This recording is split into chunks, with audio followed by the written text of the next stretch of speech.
What's cracking, y'all? You are now watching Boo TV. Appreciate you for stopping in. Like, comment, subscribe, hit the bell, stay notified, and let's get into the topic for today.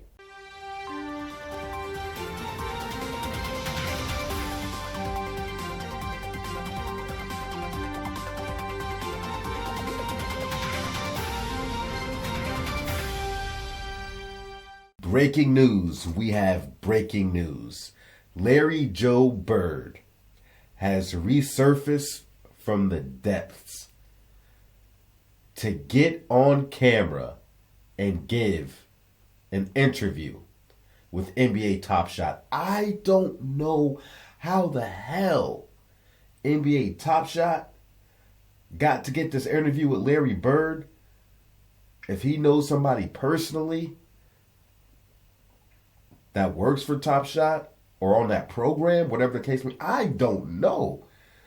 But you have to understand how crazy this is. I haven't even watched the interview yet, but you have to appreciate this.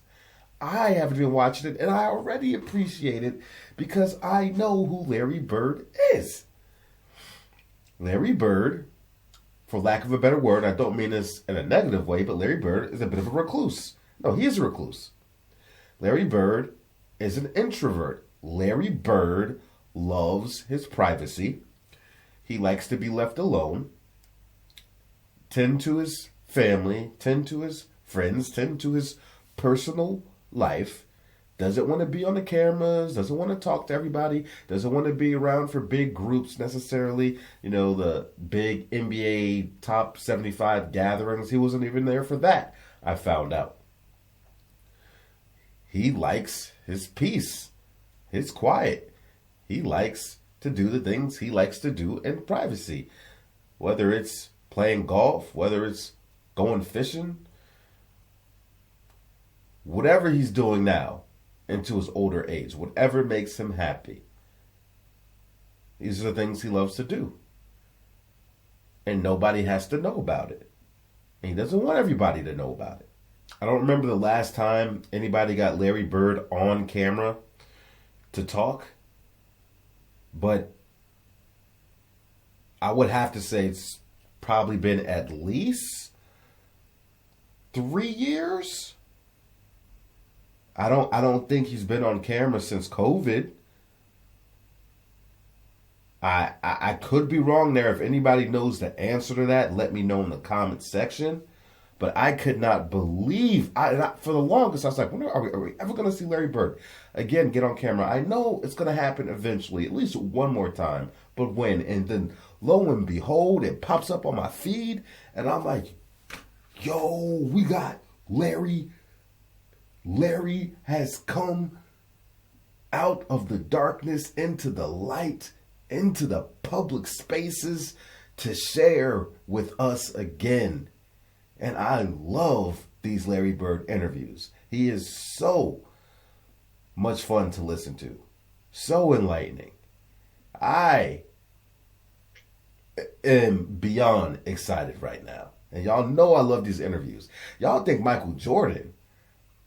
People always say Michael Jordan, really don't give out many interviews, which he doesn't. But compared to Larry Bird, it is far much harder snagging Bird for an interview than it is Mike. Whew, baby, let's go. Yo, check out our Larry Bird playlist. Shout out to the Bird gang. We're going to have some fun with this one. Larry Bird breaks down greatest plays and moments of his career. We're going to see him reflect on his career and moments. And we know Larry isn't a cocky, he doesn't like to talk about himself a lot. He's a very humble guy. Like, he'll talk smack on the court. We know that, trash talker. But at his core, he is a very humble guy. So him taking some time to reflect on his great moments and talk about it with us, how he feels about them, give us some deeper meaning possibly. more understanding. I'm excited. I've gone on way too long. I'm sorry. It's just, I'm just so excited about this interview. All right, let's get into it. I felt more comfortable with my left hand there than I did my right. Then once I got started making a few, I just kept going. And some night it goes in, some night it don't. That night it happened to work out. But if I remember correctly, we won that game in overtime by like 1 point. So, you know, I probably shot with my right hand the whole game. That was Larry Bird, the living, breathing urban legend, speaking candidly about a game in 1986 when he shot 21 field goals with his left hand because he could. "I'm saving my right hand for the Lakers," he told the media. This summer, NBA Top Shot had the fortune of working directly with Larry Bird to curate the greatest hits of his 13-year career. Along the way, we decided who better to provide context about these plays and performances than the man himself. The following conversation covers a number of unforgettable moments, some of which already exist in the NBA Top Shot library. The rest, well, we'll have to wait and see. I didn't really hear all the talk about me, whether I could play in the NBA or whether I couldn't. I knew 3 days during the summer when I played against some of the better players we had on our team in rookie free agent camp that I wasn't going to have very many problems playing in this league. So it didn't take me long to figure it out that what I needed to do is learn how to win basketball games. Before I got there, I think the Celtics won 28 or 29 games that previous year, and my goal was to win as many as I possibly could, help them get to where they haven't been in a while, and that was my whole focus. Jump forward to your second year, game one of the NBA Finals. I want to talk specifically about the putback. Do you remember the putback off your own miss? Yeah, I do remember that. So Red Auerbach called this the greatest play he'd ever seen, and he called you a player of destiny at the time. And your response, which I love, is, "Red says so much I don't even listen to him. I just let it run in one ear and out the other." And I'm just curious, what did it mean to have that kind of relationship and support from him? Oh, it meant everything. Red Auerbach could be the greatest GM ever was, president of any sport. Looked up to him. We all looked up to him. Red never missed a practice. He didn't go on a lot of road games, which I don't blame him because he's been doing that his whole life, but he was there every home game. He meant the world to all of us, and to have him to say something like that is just showing a lot of respect.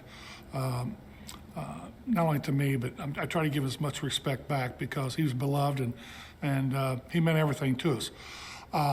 Red's seen a lot of basketball games in his life, and sometimes you have a tendency. I'll try not to pause it too much, but I'm noticing his finger. still looking all cracked and banged and discombobulated as expected. But Larry, is he not looking good?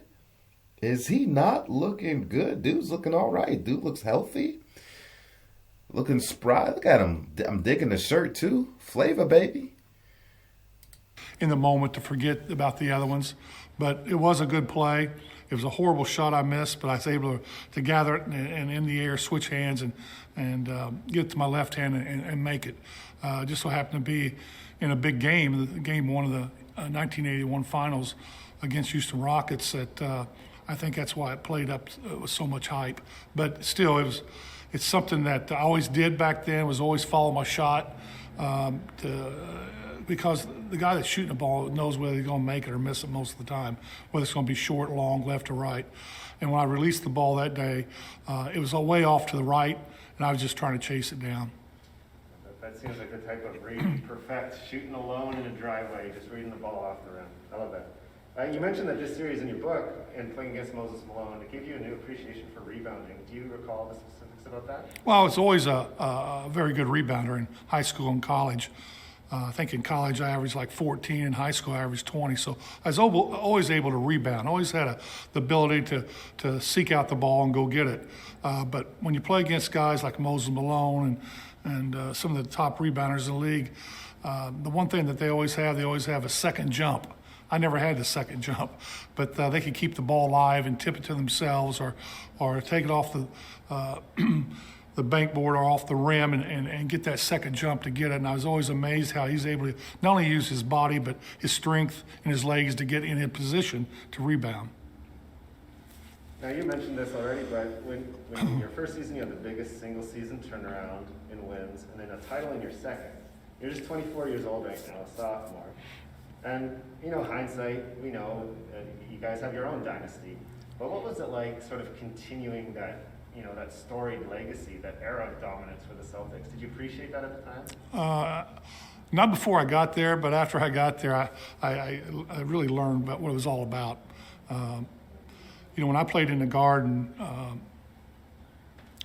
every game I went to, the same people in the same spots for 13 years, So they've been there forever. They knew the game. They loved the game of basketball. But playing for the Boston Celtics was the highlight of my whole life. I enjoyed my time in Terre Haute, Indiana State.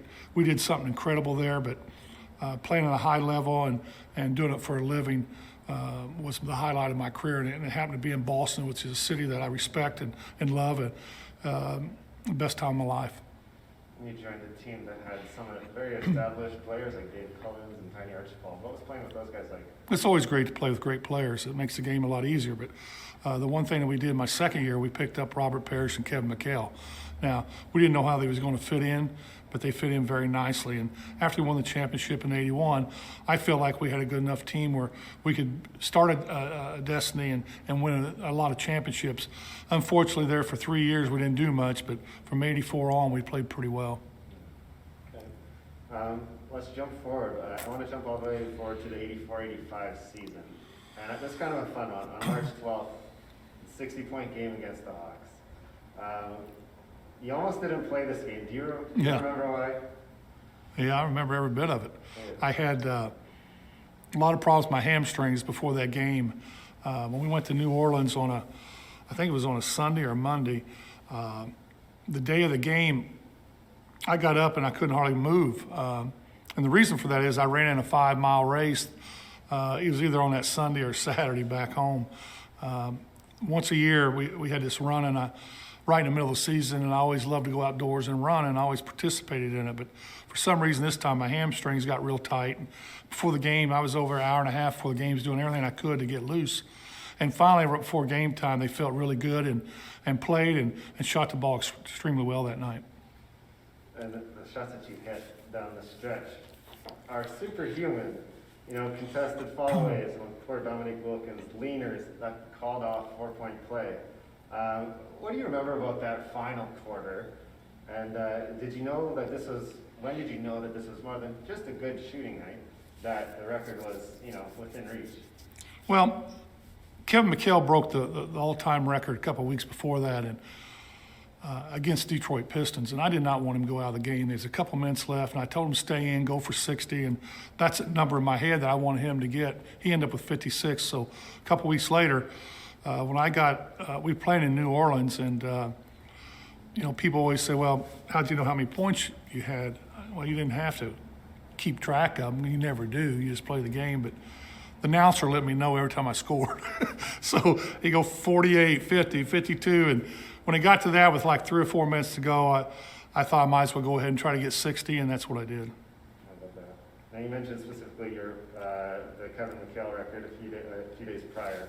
I'm just curious, how did you two, stars with very different personalities, how did you push each other to be better? Well, I think it's just the competition of practice every day. But we didn't go against one another. When Kevin became a starter, we was always on the same team. But before that, he was our sixth man, came off the bench. I'd play against him every day. And what we do, we played hard. We practiced hard. We scrimmaged a lot. And we try to make each other better. That's just the nature of the business, because if you go into practice, you want to play at a high level, or you really get nothing out of it. So we did our best to play hard every day and then try to learn one another's game. And it was so easy to play with Kevin because he had pretty good hands and he always got great positions. So and he was 7 foot, so it's easy to get the ball to him in the right spots. Now, during this game, you had the Hawks in pieces on the bench. I'm curious from your vantage point, what were they saying and doing? I have no idea. You don't watch that stuff during the game. I didn't know about it until, I don't know, maybe a couple of weeks after people were talking about it. But later on, somebody showed me a video of it, and we've done the same thing.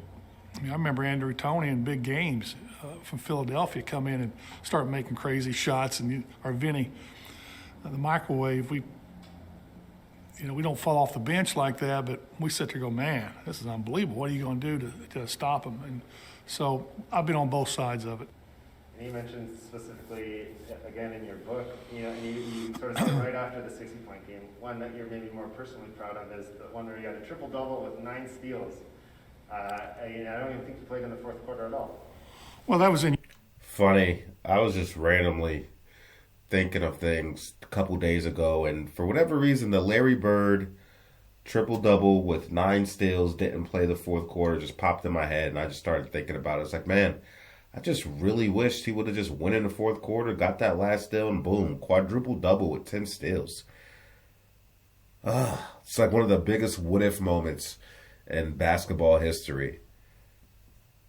Larry could have did it, baby. He could have did it. Utah, and they had a real good team, and if I'm correct, I think we played the Lakers the day before, and we always seemed like Utah the next night, which is always tough after a game against the Lakers to come in and stay on that high. But that game, everything was clicking, and it seemed like they were just throwing me the ball all the time. I always had it in my hands, and put a lot of numbers up, but numbers don't mean nothing. The win was more important. It's always good to reflect back like today and say, yeah, that's right, I did get 9 steals and had a triple-double. But getting a quadruple-double meant nothing to me. I mean, really, you go into a game and when you're up by 25, 30 points, just for a steal, makes no sense to me. I did enough damage already. Yeah.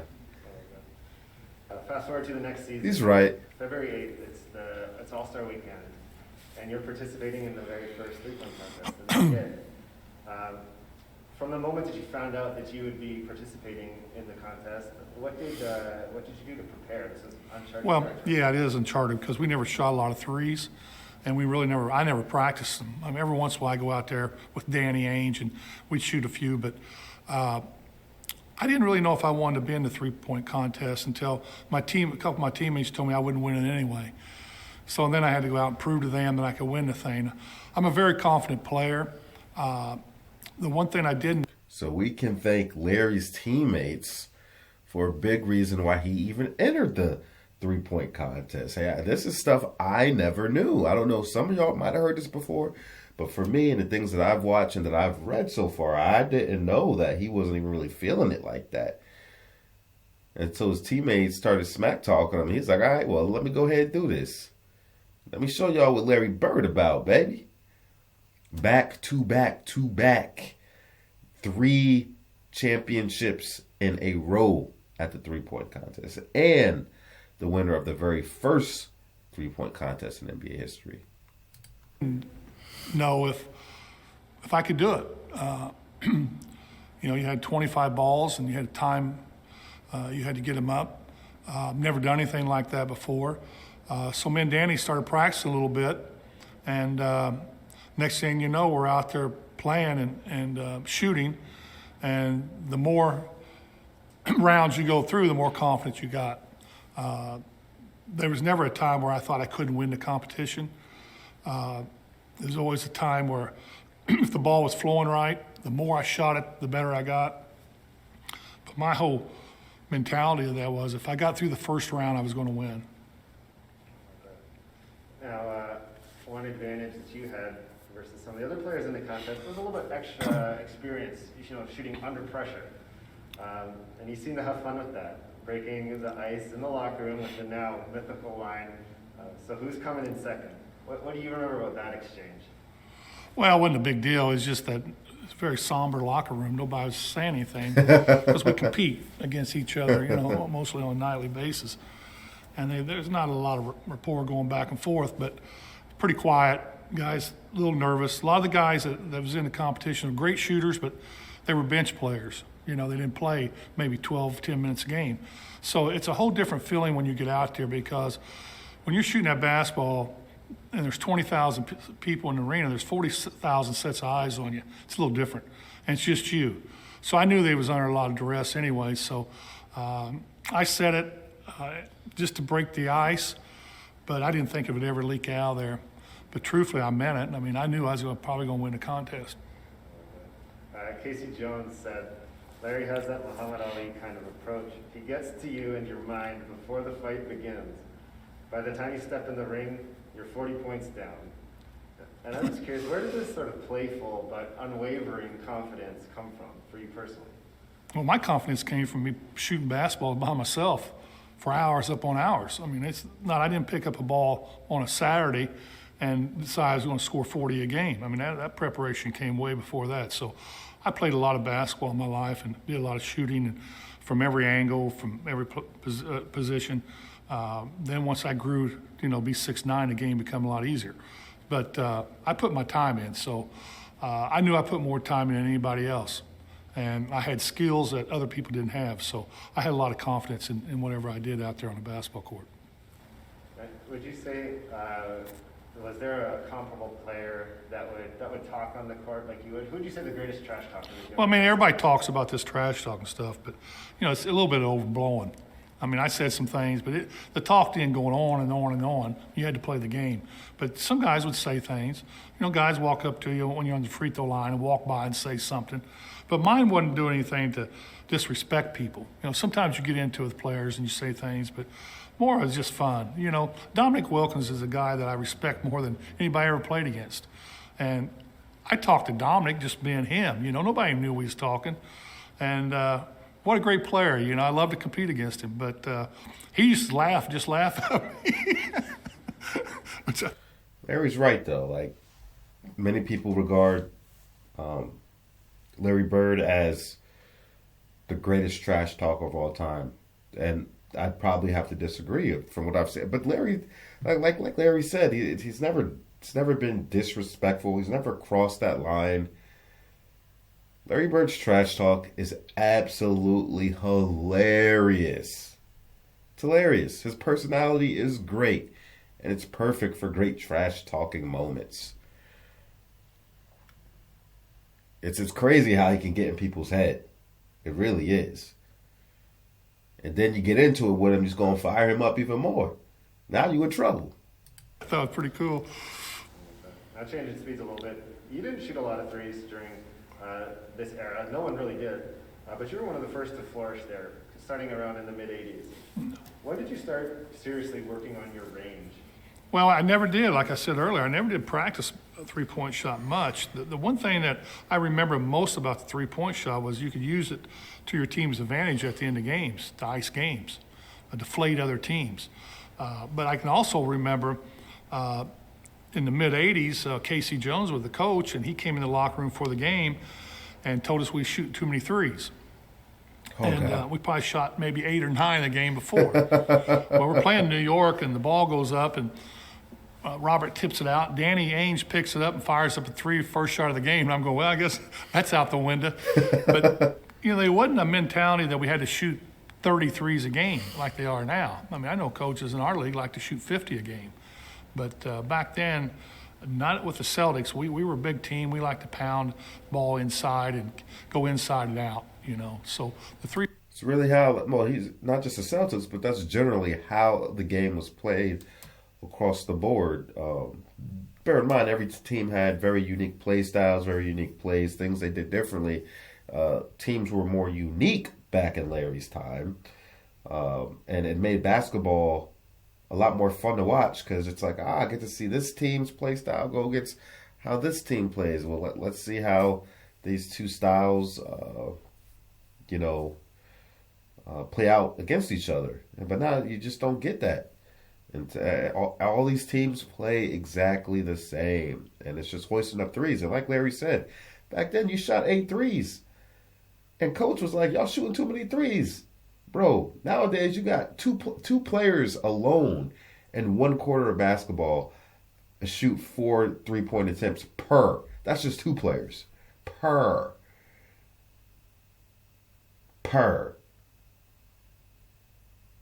The amount of 3-point shots that go up today are absurd. But like he said, it wasn't weaponized back then. And you have to take that into consideration when you try to compare players as shooters across eras, man. You have to. Larry Bird, man. Bird would have, God, you let Bird practice the 3 and get him up like they do now today? Please. I already put out several videos on this talking about this, but one I put out recently going against a YouTuber called Rusty Buckets, reacting to his Larry Bird take and giving my breakdown on it. I'll put the video to that, or I'll put the link to that video in the description of this one. 3-point shot wasn't something that we worried about. If you had it, you take it, but most of the time we threw it inside. Now, fast forwarding just a week, it's February 14th, you're playing against the Blazers, and you're scoring 47 points. And you're especially using your left hand. Oh. What compelled you to shoot so many field goals with your left in that game in particular? I don't know.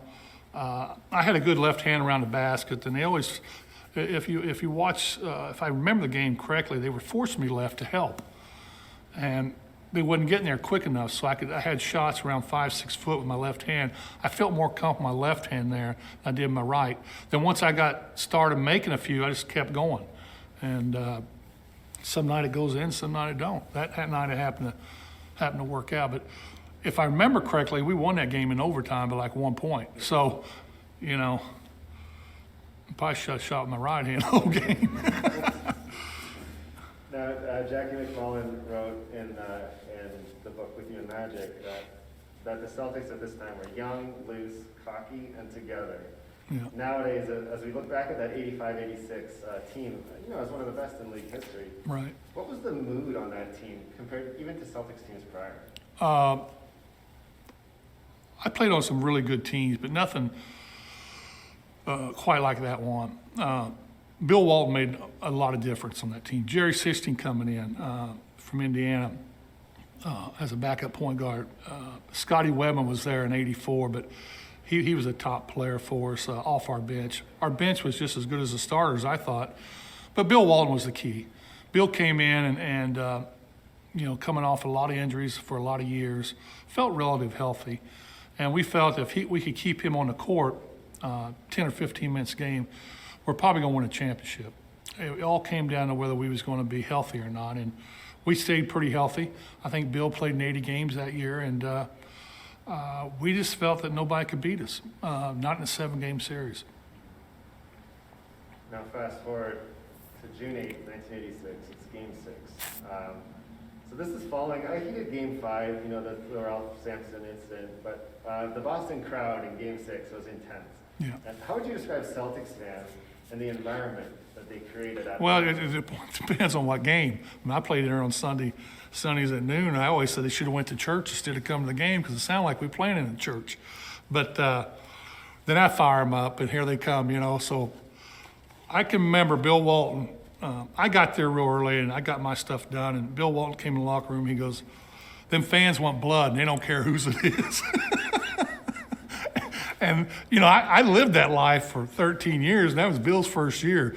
So I knew I know them Boston fans. They want them championships, and they want it in the fashion that we gave it to them. They want a big lead. Now, I've heard Larry Bird. I thought it was Larry Bird that said that Boston Celtics fans want blood and they don't care who it is. So I guess he heard it from Bill Walton first and then regurgitated it. Interesting. I'm pretty sure I heard Larry say that before for that game. That was a game where Larry Bird called his teammates out, said they were playing like a bunch of sissies or something like that, maybe not verbatim. Called him out for playing soft. They want to have fun. They don't want to sit on their hands. They want to get up and go, and they're cocky just like their team was. Now you said that you probably concentrated and prepared more for this particular game than any other. And I'm curious, how is this different than other? I don't think I prepared. I think we were prepared as a team. After what you said happened in Game 5, we just had to let that go and concentrate on what we had to get done in Game 6. We already lost 2 games to them, which very talented team, but we were the superior team. They were young, and I didn't think they could ever win 2 games. But what happened in Game 5 spilled over to Game 6. Now it's up to us to go out as a veteran team that's been there before and play like we've been there before. And that's why our focus had to be solely on what we can do as a team, and that's what we did. And you were contributing, across the board. It's almost like a defensive masterclass that you put on in that game. Well, I mean, I was told 2 or 3 times to get out of the zone defense I was in, but we were all over the court. It was a hype game. It was one of them games where you had all this energy. You just want to keep going and going and going. And it seemed like everybody was in the right place at the right time, and the ball was moving really well, and guys were hitting shots. So I think it was a game that not only was I prepared to play in, but everybody was ready to go. And one shot in particular that you mentioned in the book that I loved to watch was that three-pointer from the corner in the fourth quarter. Bill kind of gets in your way and you zigzag on the baseline. Well, when I came out of that, I knew the clock was down, but I didn't know it was down that far. I got to corner wanting him to go post up, but when I got there, out of the corner of my eye, I seen the shot clock on the other end. So when I got out there, I just turned and shot it. It was all really in the flow of the game. But when you do that, you hope they go in. But if we missed it, it wasn't a big deal. And we were moving well, we were playing well. We sort of had them on their heels at that time. They were down probably 20-some points, and we were just playing the way we play. Now let's go to the next season. I want to talk specifically May 26, 1987. It's Game 5 of the Eastern Conference Finals. The steal, the assist to Dennis Johnson. You've got Rick Mahorn guarding you. It's what I wanted. What's your first look? What are you looking for? Well, he's playing me drive it, playing me go left, and I had an opportunity to shoot a jump shot, but in that situation, if you can get open's one thing, but if you think you can beat the guy off the dribble and get in there and maybe try to make contact or make a play. But when I drove in there, everything closed down, and when I went up, the shot was blocked. I didn't know who blocked it, and went out of bounds. And next time I see Isaiah grab it, or the referee's got the ball, and I'm on the floor. And I went back to a player, and I seen Lambier go into the baseline, get the ball. And I thought a timeout was coming because I knew they had a timeout left. They could advance the ball. But Isaiah gets it and throws a lob pass. And I think Jerry Sisson was on him, covering him. And Isaiah had to throw it up a little bit. And he did. And that ball seemed like it just stayed in the air. And somehow I got there and got my fingertips on it and popped it back to myself. And out of the corner of my eye, I seen a white jersey. And I knew it was DJ. It had to be DJ. And I had a little shot there I could have took, but I kick it off the DJ, and he lays it up and in, and I think there's 1 second left on the time, and we end up winning the game. It's just a reaction play, like I told you earlier. Sometimes you do things, you just do it because you've done it so many times. I'm not saying I made a steal like that thousands of times, but I reacted that way thousands of times, and I'm just lucky enough to get my fingertips on the ball. And of course, much was said about DJ's uncanny ability to hit you all the time. What about that, relationship with the two of you made you so in sync together? I don't know, but obviously we were more in sync than anybody I ever played with. Somehow he could read what I was thinking. There's a lot of times I'd be looking at him, he'd have the ball at the top of the key, he'd just throw it behind the defense's ear, and I knew he was going to throw it, and just pick and roll plays or lob over tops when I was in the post, how he got it to me. We had an uncanny connection that I never had with anybody else. And but when I stole that ball, I knew that was him cutting down the lane without even knowing who it was. And now, in general, in this playoff run, you're a banged up team, and you're dragging yourselves back to the finals. What did this playoff run and that resiliency sort of say about the personalities and the players? Yeah, in '87 I was the healthiest one on the roster. That's not saying much. I felt pretty good. I know Robert had ankle injuries, and Kevin broke his foot in that series. I don't know if it was the Lakers series or the one before it, but he was trying to play. Danny had a hip problem, and just to get to the finals, it made us feel good. We didn't win it, but we got there. And if somehow a miracle happened, maybe we could have pulled it off. But it was a gratifying season, though we didn't win it. Usually when you lose, you always say, well, it's a bad year, but not there. We fought, scrapped, did everything we could to get back there and try to win it, and we did. And just unfortunately, we came up short. I love that. So that was the last of the plays that I wanted to get into. And I just sort of more generically, I was just curious. The game has obviously evolved, so much over the years. But I'm curious, are there any aspects of that 80s basketball that you personally miss? Well, the inside game. I like the game that's played now. I mean, I respect the players. We had our run, and this is their time, and this is how they like to play their game, and it's like they like to be coached this way. I understand all that, but I'm glad I played in the 80s because it was more that you could feel and hold and grab, and the ball was pounded inside. And sometimes it'd be low in scoring games, but sometimes you score 130 points, so you didn't know going in what kind of game it was going to be. So I enjoyed the 80s, but I like to watch the game now. I like to see how it's played. A lot of people complain, but there's too many threes. I can remember a number of years ago, I was worried about the small guards.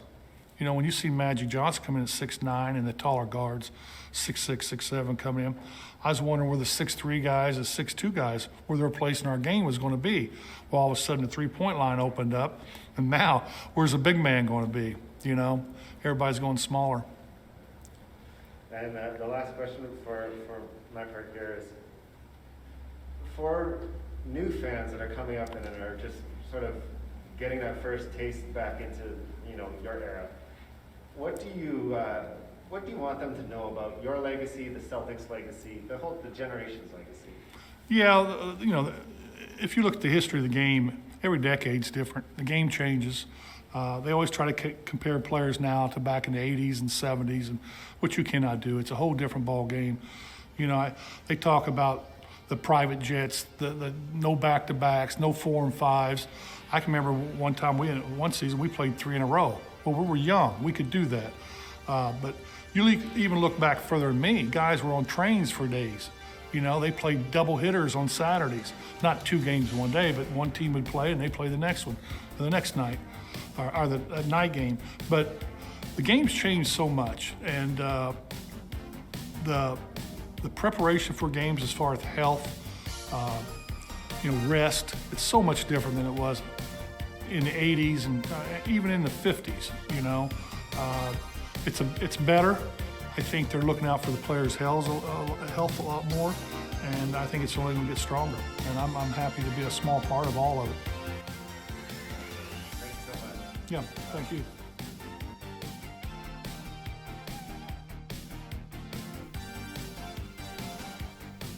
Digital autographs now? That's a thing?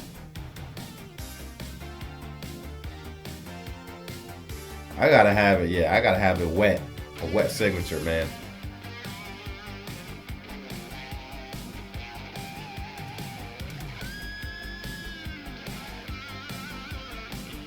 God. Getting a Larry Bird autograph signed ball or jersey? Sign me up.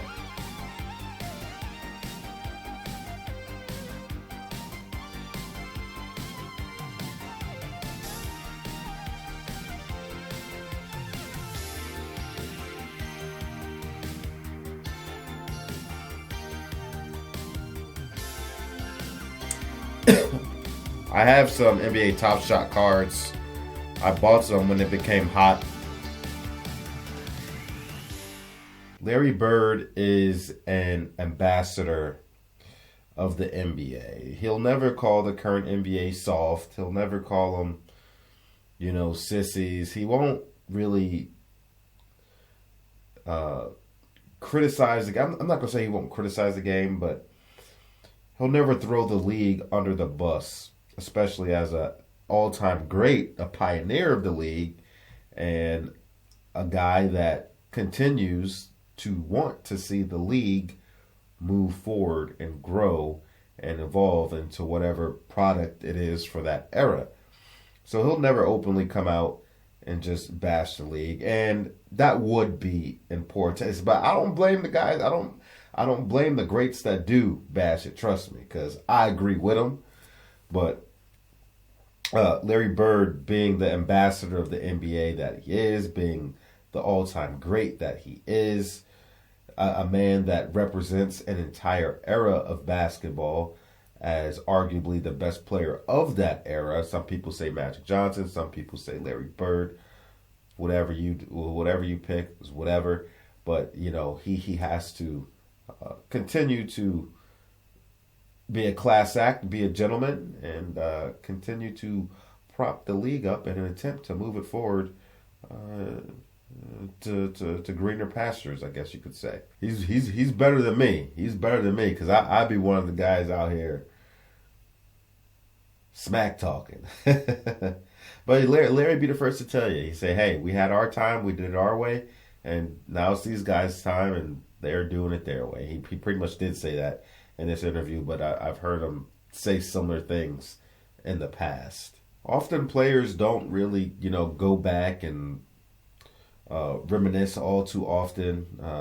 Watching old footage, especially as they're playing, they rarely go back to watch what they did, watch their highlights, unless they're looking for film pieces for game study. So it's really nice to see a player come back years and years and years after they retire and sit them down and say, "Hey, you might not do it yourself, but we'd like to sit down with you and go over some of your all-time great moments and games, if you don't mind sharing with us." And it's great to see. It's great to hear him talk about it. How his mind was processing things at the time, what he was going through, his mindset, what led to his decision making, variables, factors, things of that nature. So it's really, really, really, really, really, really, really dope. Really, really dope to hear Bird speak on some of these things. And even the little tidbit about him, his comment about which one of you guys are coming in second. It was just, he's like, "Hey man, it was just, I walked in the locker room, it was quiet. You could hear what they say? You could hear a mouse piss on paper. Is that how the saying goes? You could hear a mouse piss. You could hear a mouse piss on a sponge. I don't know how the saying go. I could have just said you could hear a pin drop, but I wanted to use this mouse one for some reason. But anywho, and he's just like, "Hey man, honestly, I was just trying to drop a line and be funny to lighten up the room a little bit, but in the process, I definitely am gonna rattle the cages at the same time." And boy, did he do it! And he brought up a good point. He's like, a lot of these guys are just role players. They're just coming off the bench. They've never had to really deal with this type of attention, all eyes on me, this kind of pressure per se. And this is a comment I made in that Rusty Buckets video, where he basically saying, "Oh, since we're on the topic, JJ Redick's a better 3-point." I said no. And in that video, you'll hear me talk. Don't you ever compare a role player who gets the benefit of a player like Larry Bird drawing all the attention and setting them up for open shots.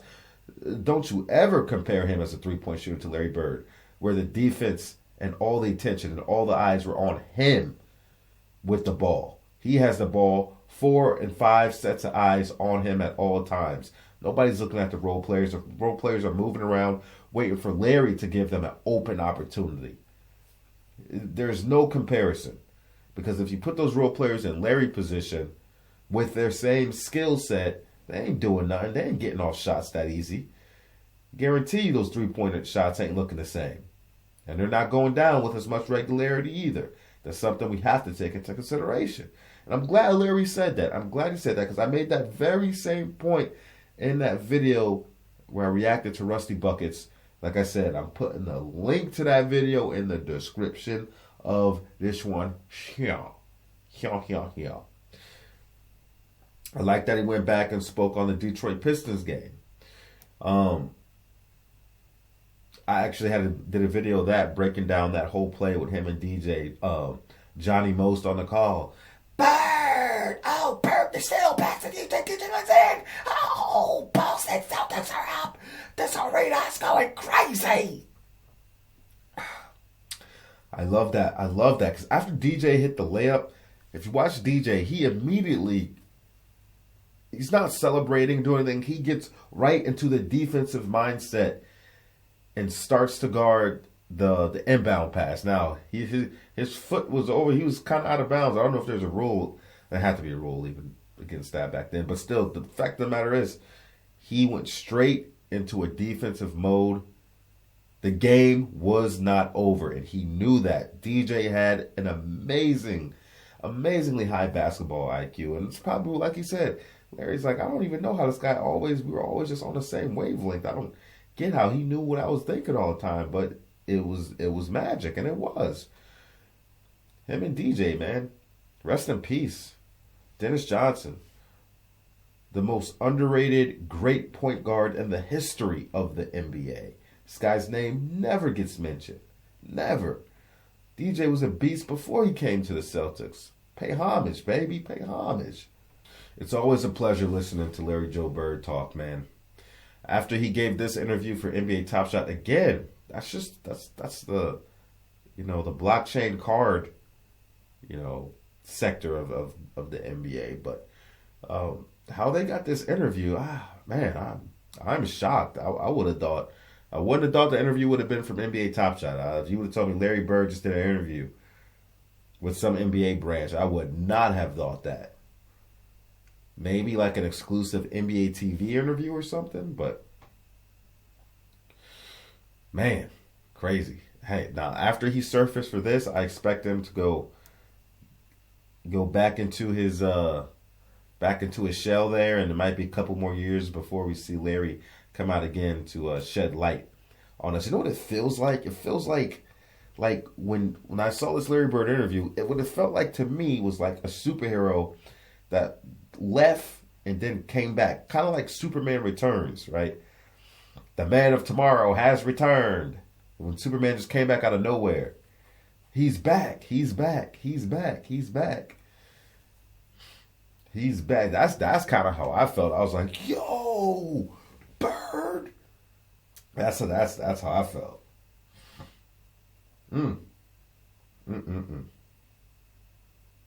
Anywho,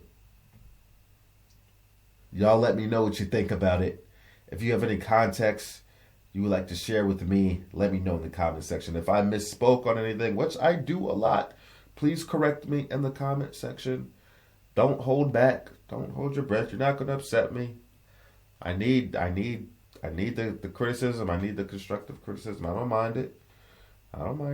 If you're telling me something that's true too, you're correcting me on, let me know. Let me know, baby. Shout out to the Bird gang out there. Thank you everybody for being so supportive. My channel is finally off shadow ban after like a month. So it's good to see my videos getting pushed out again. Damn you, YouTube.